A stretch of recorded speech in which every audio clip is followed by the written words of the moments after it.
Tak ada seorang raja pun yang benar-benar siap ketika mahkota diletakkan di kepalanya.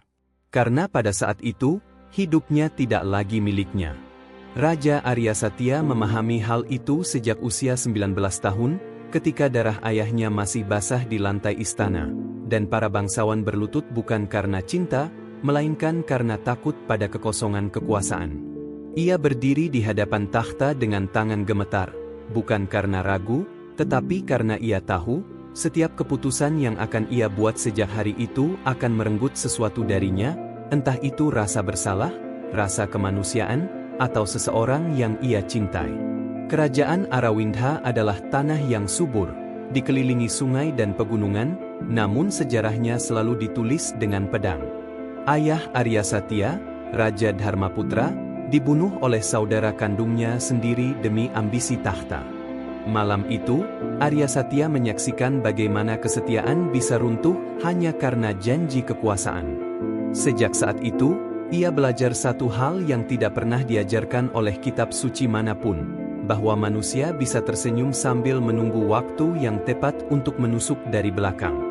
Tahun-tahun berlalu. Arya Satya tumbuh menjadi raja yang disegani. Ia adil, tegas, dan tidak pernah membiarkan emosinya terlihat di depan umum. Rakyat menyebutnya Raja Baja, karena wajahnya selalu tenang, seolah tidak pernah dilukai oleh apapun. Namun di balik ketenangan itu, ada jiwa yang perlahan terkikis. Setiap malam, setelah semua lilin dipadamkan, ia duduk sendirian di balkon istana, menatap langit, bertanya pada dirinya sendiri apakah hidupnya akan selalu seperti ini, penuh kemewahan, namun kosong. Satu-satunya cahaya dalam hidupnya adalah Permaisuri Anindira. Ia bukan wanita yang haus kekuasaan. Ia mencintai Arya Satya sebelum ia menjadi raja, saat ia masih seorang pangeran yang bisa tertawa tanpa beban.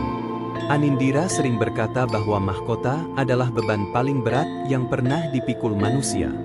Arya Satya hanya tersenyum setiap kali mendengarnya, karena ia tahu, jika ia membuka isi hatinya, maka ia akan runtuh. Namun waktu adalah musuh yang tidak bisa dikalahkan.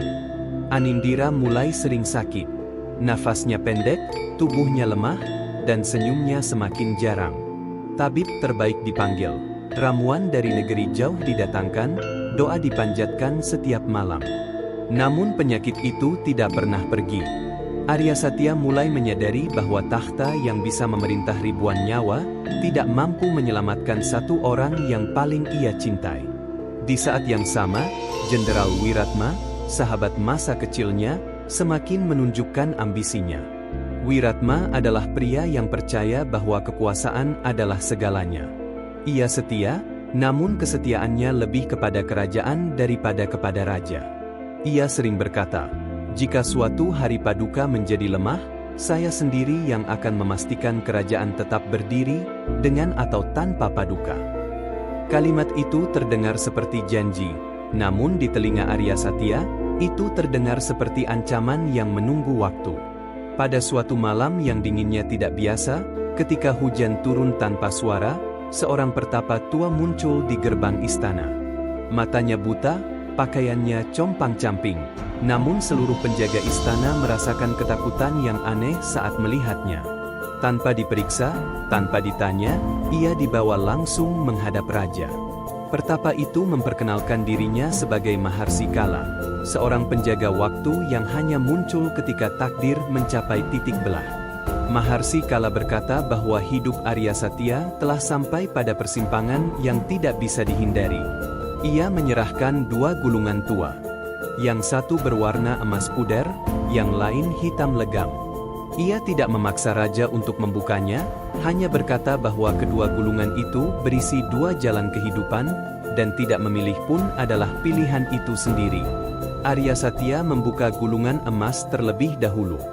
Di dalamnya tertulis masa depan di mana ia tetap menjadi raja sampai akhir hayatnya. Arawindha berkembang menjadi kekuatan terbesar di benua. Musuh ditaklukkan, perdagangan makmur, dan namanya diukir sebagai raja terhebat. Namun setiap pencapaian dibayar mahal. Anindira meninggal sendirian karena ia sibuk menghadiri perang. Wiratma gugur di medan tempur setelah menjadi terlalu berkuasa. Rakyat hidup aman, tetapi takut. Dan pada akhirnya, Arya Satya mati di atas takhta, dikelilingi emas, tanpa satu pun orang yang mencintainya. Tangannya gemetar saat membuka gulungan hitam.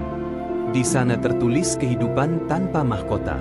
Ia turun takhta demi cinta. Ia hidup sederhana bersama Anindira. Ia tertawa, bekerja, merasakan hujan tanpa payung kerajaan. Namun Arawindha jatuh ke tangan Wiratma, berubah menjadi negeri tirani. Perang saudara meletus. Ribuan mati. Anak-anak kelaparan. Dan Arya Satya, meski hidup bahagia sebagai manusia biasa, mati dengan rasa bersalah yang tidak pernah pergi. Malam itu, Arya Satya tidak tidur. Ia duduk di hadapan perapian sampai api padam. Ia menyadari bahwa kedua jalan itu sama-sama kejam. Satu membunuh orang yang ia cintai, yang lain membunuh rakyatnya. Ia marah pada takdir, marah pada hidup, marah pada kenyataan bahwa seorang raja tidak pernah benar-benar bebas memilih. Hari-hari berikutnya menjadi lebih berat. Penyakit Anindira semakin parah. Wiratma semakin berani. Dewan bangsawan mulai berbisik-bisik tentang suksesi. Dan Arya Satya merasa dunia sedang menutup di sekelilingnya.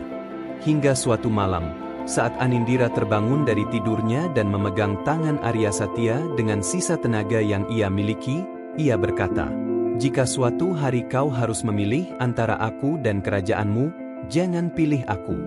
Aku mencintaimu, tapi aku tidak ingin cintaku menjadi alasan penderitaan orang lain." Kata-kata itu menghancurkan benteng terakhir di hati Arya Satya. Ia menangis untuk pertama kalinya sejak menjadi raja. Bukan sebagai penguasa, tetapi sebagai pria yang kelelahan. Keesokan harinya, Arya Satya memanggil Wiratma dan seluruh dewan. Ia mengumumkan perubahan besar. Kekuasaan tidak lagi terpusat padanya. Ia membentuk majelis rakyat, membagi wewenang, menghapus hukum-hukum kejam. Wiratma menentangnya. Ia menyebut raja lemah. Dan disitulah Arya Satya membuat keputusan paling berat dalam hidupnya.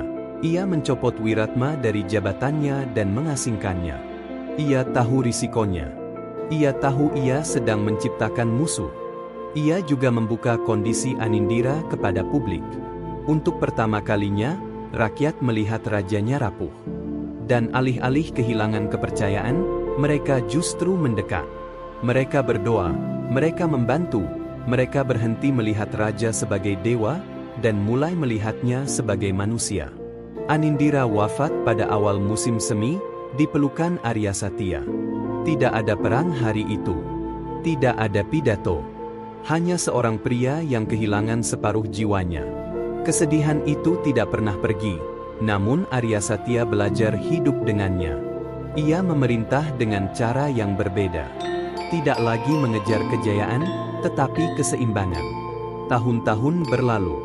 Arawindha tidak menjadi kerajaan terbesar, tetapi menjadi negeri yang paling damai. Arya Satya turun takhta di usia senja, menyerahkan kekuasaan kepada sistem yang ia bangun. Ia hidup sederhana, menulis kisah-kisah masa lalu, tanpa gelar, tanpa pengawal. Saat ia meninggal, tidak ada upacara megah. Hanya batu nisan sederhana dengan tulisan, ia memilih memikul beban, agar orang lain bisa berjalan lebih ringan. Dan di suatu tempat, Maharsi Kala tersenyum, karena akhirnya ada seorang raja yang tidak memilih antara dua jalan kehidupan, tetapi berani menciptakan jalan ketiga. Karena pada akhirnya, hidup bukan tentang menjadi besar atau bahagia, melainkan tentang seberapa banyak luka yang bersedia kita tanggung agar orang lain tidak perlu terluka.